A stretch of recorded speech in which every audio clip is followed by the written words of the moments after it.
is Jenna, and this is my audience. I'm Lori. I'm Stuart. I'm Muhammad.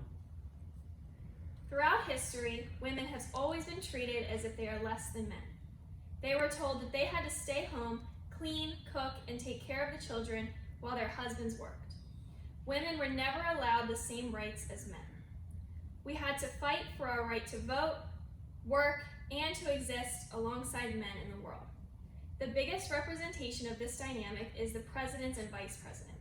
Since the 1700s, men have been the ones in charge. Women were told that they couldn't handle the power and responsibilities that came with such an important job. Young girls have spent their entire life dreaming about becoming president, only to realize that it is nearly impossible for women to achieve. This was always the case until the 2020 election. Today, I will tell you about Vice President Kamala Harris and how she is an inspiration not just to women, but to everyone. Let's look at how she contributed to so many people before even becoming president. Kamala was always passionate about political issues. Her experience ranges from working in several district attorney offices to being elected as district attorney.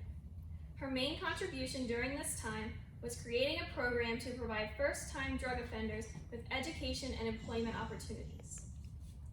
Eventually, in 2017, she was sworn into the United States Senate. There, she worked closely with refugees and immigrant families and worked to help protect them from attacks. During this time, she was determined and focused on creating a better experience for the people in the United States. During her vice president acceptance speech, she stated, "I fought for children and survivors of sexual assault. I fought against transnational gangs. I took on the biggest banks and helped take down one of the biggest for-profit colleges." Along with this, she has always said that her work was for the people. At every step of the way, I have been guided by the words I spoke from the first time I stood in a courtroom. Kamala Harris, for the people. Now, let's look at how she was an inspiration to so many women. To the people of our country, regardless of your gender, our country has sent you a clear message. Dream with ambition, lead with conviction, and see yourself in a way that others might not see you simply because they've never seen it before. And we will applaud you every step of the way. This is a quote from Harris during her Vice President-elect acceptance speech. Harris has had to break through many barriers to be where she is today. She was born into a family of immigrants. Her parents immigrated from India and Jamaica to the United States. She grew up being primarily raised by her mother, who was a breast cancer scientist. Not only was her mother a very successful woman, but she was also an activist and taught Kamala to fight for justice.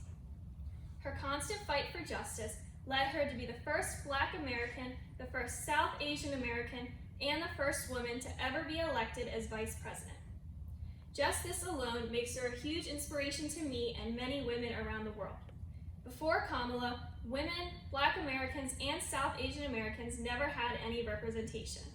Now, because people all over the world can look up to her accomplishments and realize that no matter who you are or what you look like, anything is possible. It is possible to break down those barriers. It is possible to do the unexpected. Even Kamala herself said, "I hope that by being a first, I inspire young people to pursue their dreams." The number of times I've heard the word no, or that something can't be done in my lifetime, too many to count. I'm honored to be considered a first, but I always think about the people who came before me and paved the way for me to get where I am today. In conclusion, I feel that Kamala Harris could be an inspiration to everyone. She was dedicated and determined to break barriers. For women everywhere, having this type of representation is extremely important. With a history of all men in high power positions, it is great to finally see change happening. Young women everywhere have to remember that anything is possible no matter your gender. Vice President Harris agrees, as she once stated, "What I want young women and girls to know is you are powerful and your voice matters. You're going to walk into many rooms in your life and career where you may be the only one who looks like you or has had the experiences you've had. But you remember that when you are in these rooms, you are not alone. We are all in that room with you, applauding you on, cheering your voice, and are so proud of you. So you use that voice and be strong."